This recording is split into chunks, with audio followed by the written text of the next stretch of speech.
क्या आपको पता है व्हाई डू वी स्नीज? क्या आपको ये भी पता है कि आपकी एक छींक शहर में चलने वाली एक कार से भी ज़्यादा फास्ट है?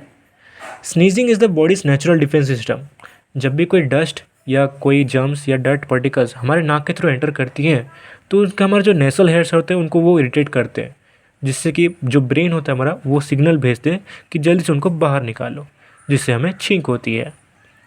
जब भी आप छींकते हो या आपकी एक स्नीज़ जो एयर उनसे निकलती है उसका लगभग स्पीड 160 किलोमीटर पर आवर की होती है।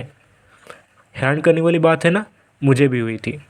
इसलिए अगली बार जब आपको छींक होगी तो ये ध्यान रखिएगा कि it's your body way to for keeping your airways clean.